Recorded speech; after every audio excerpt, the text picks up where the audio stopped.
Hello बच्चे, how are you? I hope you are absolutely fine. चलिए आज हम लोग पढ़ते हैं ऑब्जेक्टिव के सीरीज में। हम लोग क्या पढ़ रहे हैं, यह आपको जहाँ तक कुछ और सब क्वेश्चन कराए हुए थे एप्लीकेशन ऑफ गॉसस लॉ, जिसमें कुछ क्वेश्चन वगैरह सब क्या आपको रेस्ट रह गए थे, कुछ वगैरह क्वेश्चन जो उसमें रेस्ट रह गए थे। फिर भी उसमें चलिए हम लोग थोड़ा सा कुछ VBI क्वेश्चन आपको जो आपके एग्जामिनेशन में पूछा गया है उस क्वेश्चन को हम लोग देखेंगे। क्या बसंत बाबू, उस क्वेश्चन को देखेंगे। वह क्वेश्चन क्या है? पहला फर्स्ट क्वेश्चन है, पहला आप लोग रिप्लाई करेंगे, the minimum value of charge on any object can not be less than. तो आपको पता है क्या चार्ज का क्या फार्मूला होता है जी? बोलेंगे चार्ज का फार्मूला क्या होता है बाबू? चार्ज का फार्मूला बोलेंगे Q इक्वल टू NE। क्या होता है जी? Q equal to NE। Q equal to क्या होता है बाबू? NE। Q equal to NE। तो हमको पता है कि सबसे मिनिमम चार्ज कितना होता है। सबसे मिनिमम चार्ज n के जगह पर 1 रखेंगे तो सबसे मिनिमम चार्ज 1 इलेक्ट्रॉन होता है। 1 इलेक्ट्रॉन से कभी भी कम कोई किसी बॉडी पर चार्ज नहीं हो सकता है। यानी आधा इलेक्ट्रॉन या 3/2 इलेक्ट्रॉन पढ़ाए थे, किसी बॉडी पर चार्ज हमेशा इलेक्ट्रॉन का इंटीग्रल मल्टीपल होता है। यानी 1 इलेक्ट्रॉन, 2 इलेक्ट्रॉन, 5 इलेक्ट्रॉन। प्रत्येक एटम में देखे होंगे हाइड्रोजन में 1 इलेक्ट्रॉन, हीलियम में 2 इलेक्ट्रॉन, लिथियम में 3 इलेक्ट्रॉन, बेरिलियम में 4 इलेक्ट्रॉन। क्या कोई ऐसा एटम है जिस पर क्या 5.2 इलेक्ट्रॉन हो? नहीं, पॉसिबल नहीं है। तो 1 इलेक्ट्रॉन से कह कि इससे कम नहीं हो सकता है। मेरा आंसर कौन सा होगा? ए, क्योंकि 1 इलेक्ट्रॉन है, इससे कम नहीं हो सकता है। ये क्या है? 2 इलेक्ट्रॉन के बराबर है, ये 3 इलेक्ट्रॉन के बराबर है। 1 कूलम तो बताइए कि संभव हो सकता है, क्योंकि इसमें बहुत सारे इलेक्ट्रॉन तो होते हैं। 1 कूलम में कितने इलेक्ट्रॉन होते हैं? बोलेंगे 6.25 इंटू 10⁻18 इलेक्ट्रॉन्स होते हैं। 6.25 × 10⁻18 जो संभव है। यानी 1 इलेक्ट्रॉन यहाँ से 1 इलेक्ट्रॉन के बराबर चार्ज है, जो पॉसिबल, इससे कम होना नहीं चाहिए। तो हम लोग क्या देखे? यह मेरा ऑप्शन क्या होगा? करेक्ट आंसर क्या रहा बोलिए? यह आपका ए नंबर एक करेक्ट आंसर रहा। चलिए आगे हम लोग पढ़ते हैं। सेकेंड नंबर देखा जाए क्या कह रहा है बाबू। देखिए क्वेश्चन नंबर बहुत ही अच्छा इंटरेस्टिंग क्वेश्चन है, मजेदार क्वेश्चन है। यह क्या कह रहा है? Electric field intensity. सॉरी इसमें ही आपको इंग्लिश में है सभी। क्या है आपका? इंग्लिश में है। तो यहाँ पर आप हिंदी में इसका लिख सकते हैं। क्या लिखेंगे? क्या आप किसी बॉडी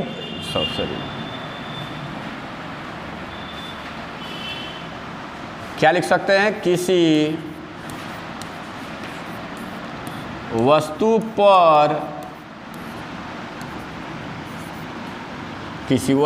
पर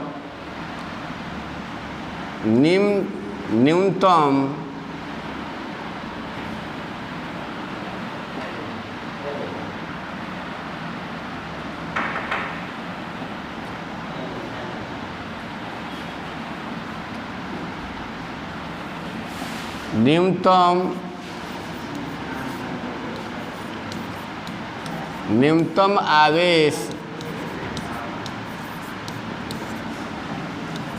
का मान निम्न में से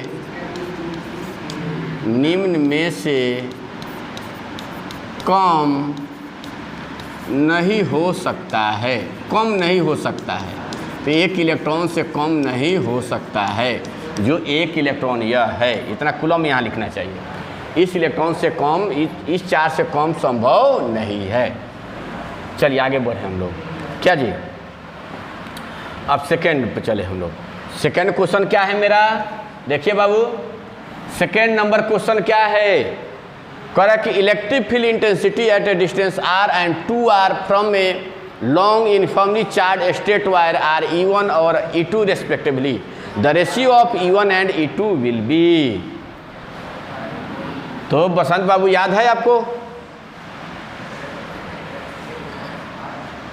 क्या आपको लंबे आवेशी तार के कारण कितना होता है जी? लंबे आवेशी तार के कारण विद्युत क्षेत्र का मान बताइए।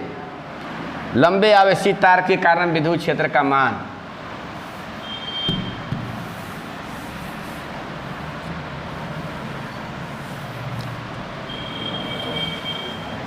लंबे आवेशी तार के कारण विद्युत क्षेत्र का मान बताएं।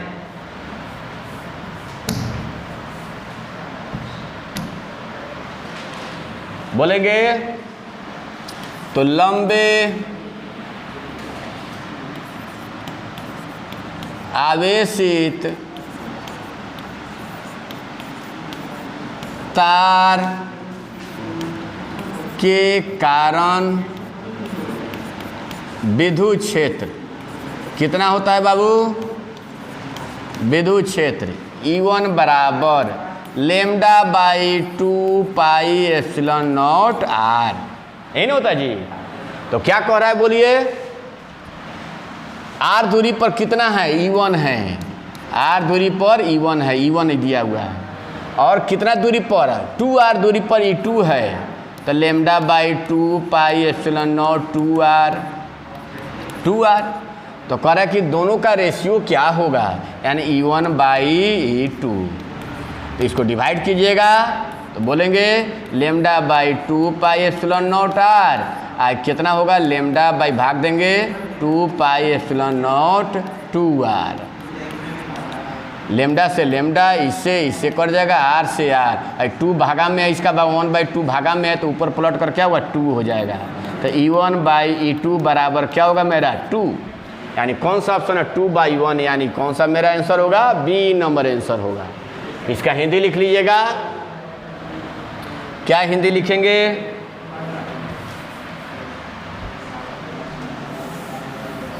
इसका हिंदी क्या लिखेंगे? बोलिए। इलेक्ट्रिक फील्ड इंटेंसिटी और डिस्टेंस आर इतना फ्रॉम लॉन्ग यूनिफॉर्मली चैलेंज। यदि लंबे आवेशित तार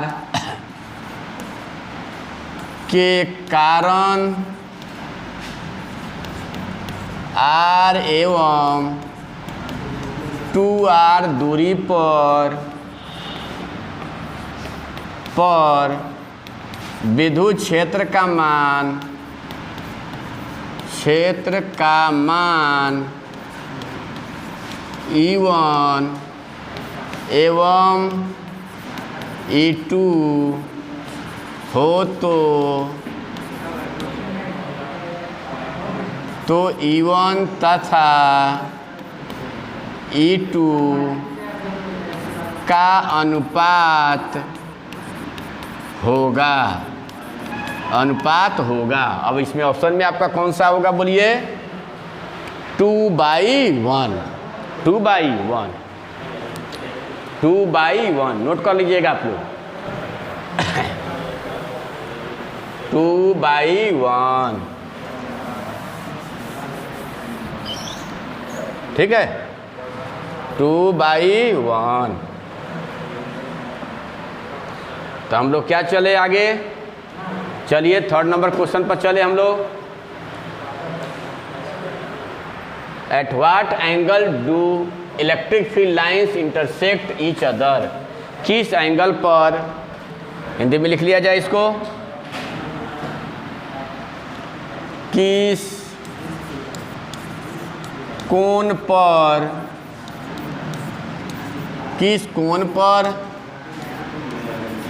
दो विद्युत क्षेत्र रेखाएं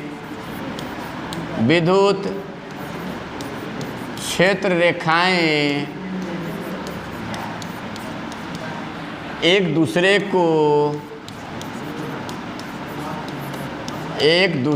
को प्रतिच्छेद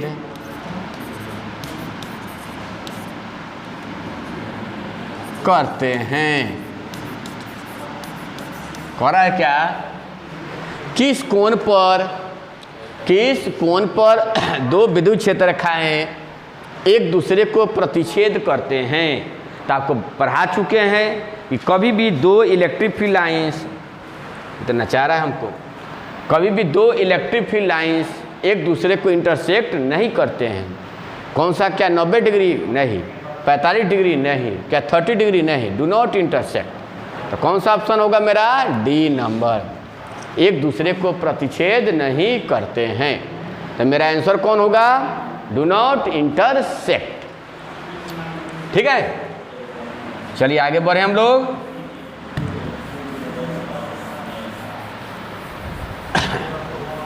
आगे बढ़ा जाए क्या जी? आगे बढ़ते हम लोग। कौन सा नंबर क्वेश्चन? 4 नंबर। चलिए 4 नंबर क्वेश्चन को देखेंगे।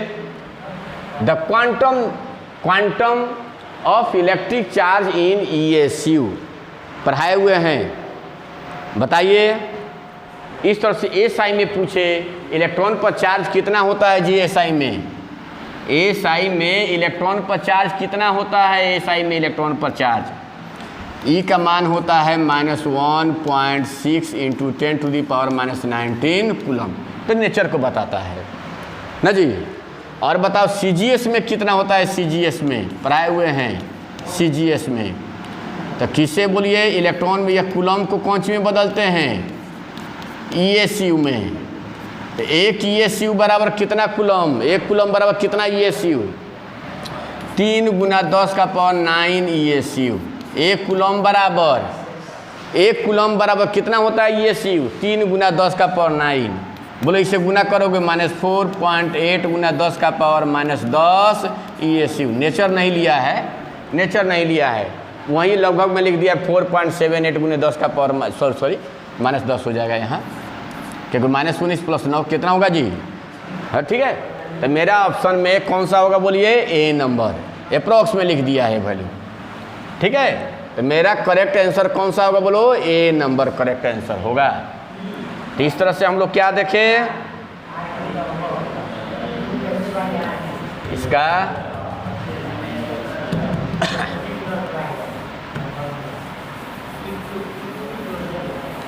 हिंदी में चाहे तो लिख सकते हैं इसको। क्या हिंदी में लिखेंगे जी? विद्युत आवेश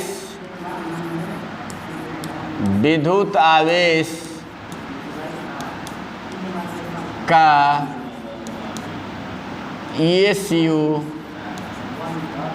में क्वांटम होता है। हो गया। फिर क्या है आपके आगे क्वेश्चन क्या है बोलेंगे बाबू?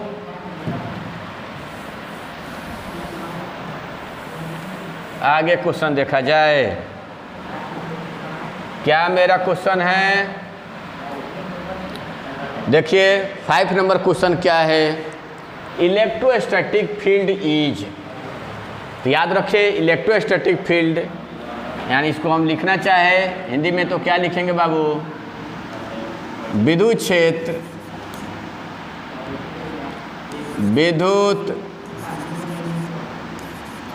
क्षेत्र होता है या स्थिर वैद्युत क्षेत्र होता है, ऐसे लिखिए, थोड़ा सा और सूटेबल हो जाएगा।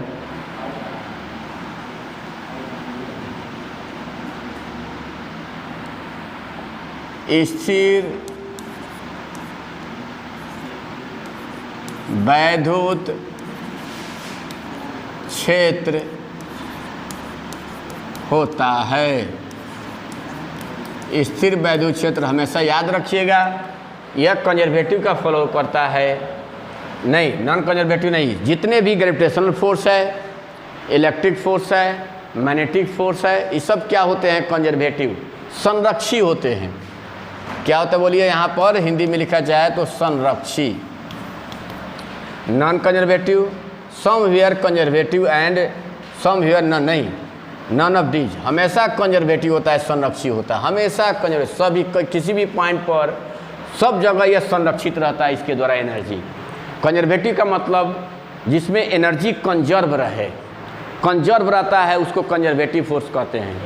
जिस तरह से फ्रिक्शन फोर्स एनर्जी को कंज्यूम कर जाता है, डिसिपेट कर देता है, फ्रिक्शन फोर्स एनर्जी को खा जाता है, तो वह नॉन कंजर्वेटिव हो गया, असंरक्षी है, संरक्षित नहीं रहता है उसमें। यह फ्रिक्शन यहाँ पर क्या है, जितने भी गुरुत्वाकर्षण बल का है, ग्रेविटेशनल फोर्स का है या इलेक्ट्रिक फोर्स का है, यह सब किस टाइप का फोर्स है, कंजर्वेटिव फोर्स है। याद रखेंगे, यह संरक्षी, इसको हिंदी में लिखना चाहे तो असंरक्षी, तो कभी भी असंरक्षी नहीं होता है। कौन सा ऑप्शन होगा बोलिए, संरक्षी होता है। याद करेंगे हमेशा, यह क्या होता है बोलिए, संरक्षी होता है। आगे मूव करें, कौन सा है आप देखिए, आप लोग को देखिए लिखाए हुए हैं, specific charge of an electron is, पढ़ाए हुए हैं मॉडर्न फिजिक्स में ही। एक इलेक्ट्रॉन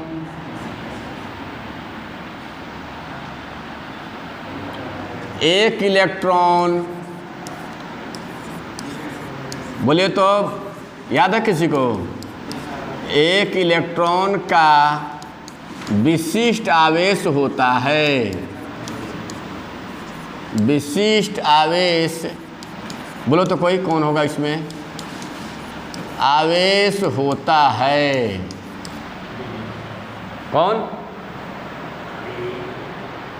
ई वाला, नन ऑफ दिस, कोई नहीं, पढ़ाए हैं। फोटो इलेक्ट्रिक इफेक्ट में, प्रकाश विद्युत प्रभाव में इलेक्ट्रॉन का विशिष्ट आवेश कितना होता है, इलेक्ट्रॉन 1.8 गुने 10 का पावर 11 की 10, 1.8 गुने 10 का पावर 11 कूलम पर केजी। कौन है, 1.8 गुने 10 का पावर 11 कूलम पर केजी। 10 लिखा है क्या, तब 10 का पावर क्या है, 11 कूलम पर केजी। देख लीजिएगा, हो सकता है हम से कहीं एरर हो, लेकिन यह होगा, याद रखिएगा, ठीक है। 1.8 गुने 10 का पावर 11 कूलम पर केजी। अब क्या आगे मूव करें, डेबाई, आप लोग पढ़ाए थे इसमें ऑब्जेक्टिव में, डेबाई किसका यूनिट है जी, डेबाई इलेक्ट्रिक डाइपोल मोमेंट का भी यूनिट क्या होता है बोलिए, डेबाई होता है। इलेक्ट्रिक डाइपोल मोमेंट का यूनिट क्या होता है बोलिए, डेबाई भी होता है।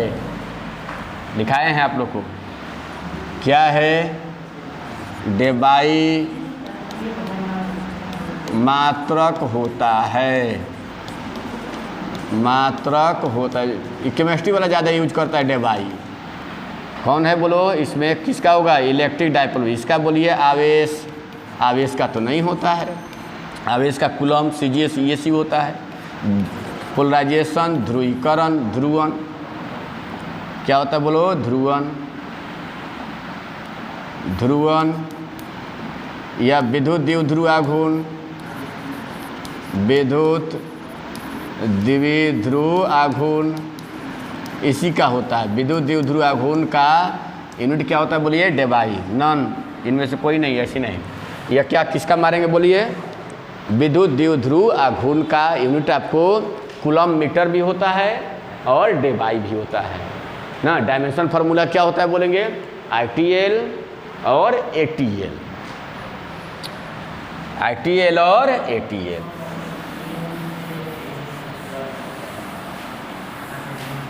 अब क्या चले हम लोग आगे, कौन सा है, the intensity of the electric field at any point on the surface of charge conductor is, क्या है,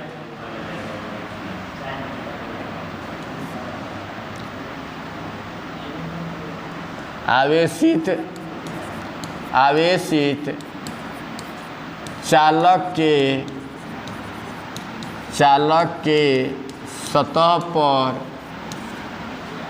सतह के किसी बिंदु पर किसी बिंदु पर, बोलिए, पर विद्युत क्षेत्र की तीव्रता होती है, क्या होता है बोलो? जीरो नहीं, अंदर में जीरो होती है। और सतह पर पूछ रहा है, क्या सतह पर जीरो होती है? नहीं, अंदर में zero. Perpendicular to the surface, सतह के लंबवत,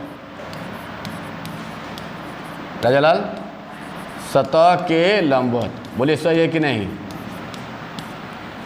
टेंजेंशियल टू द सरफेस, सतह के स्पर्शीय, कौन सही है जी? 45 डिग्री सतह के साथ 45 डिग्री के कोण पर, सतह के साथ 45 डिग्री के कोण पर, बोलेंगे जी कौन सही है? तो कंडक्टर पर हमेशा इलेक्ट्रिक फील्ड क्या होती है? बोलिए, परपेंडिकुलर होती है, लंबवत होती है। इलेक्ट्रिक फील्ड हमेशा चालक के सतह पर क्या होती है? लंबवत होती है, परपेंडिकुलर होती है। पढ़ाए हैं, कुछ एंगल के साथ होगा तो लगेगा उसमें करंट का फ्लो होने। प्रॉपर्टीज ऑफ कंडक्टर में पढ़ाए हैं। कंडक्टर के अंदर कोई पूछे तब इलेक्ट्रिक फील्ड का वैल्यू क्या होता है? जीरो। लेकिन कंडक्टर के सतह पर पूछा है, सतह पर हमेशा क्या होती है? बोलिए, परपेंडिकुलर, लंबवत होती है। मेरा आंसर कौन होगा? बोलो डी।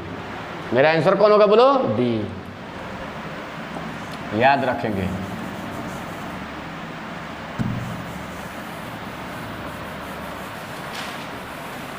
मेरा आंसर क्या होगा? डी। अब कौन सा है?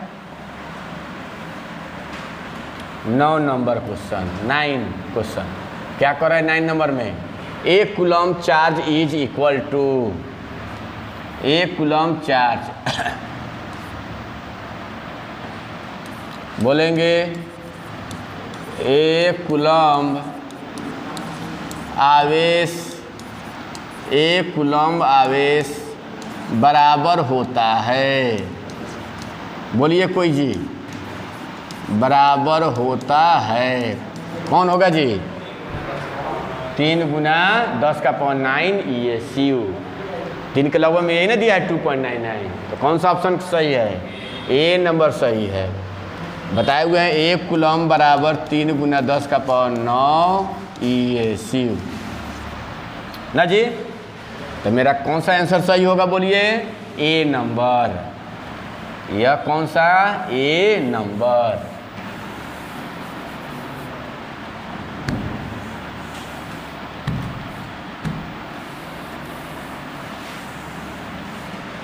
अब चलिए हम लोग आगे बढ़े। कौन सा क्वेश्चन है? बोलेंगे 10 नंबर। An electric dipole is placed parallel to X axis in an electric field, the force on it will be. क्या आपको लिखा जाए?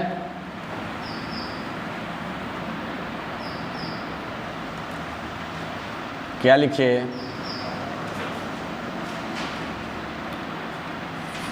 किसी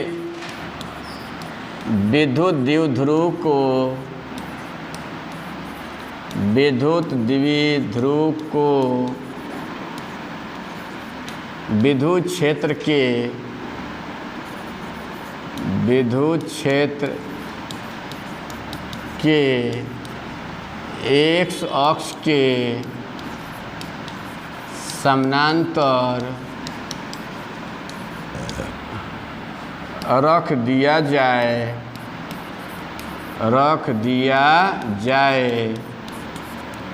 तो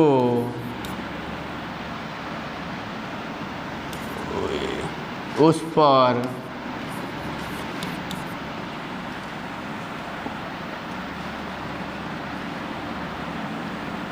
पर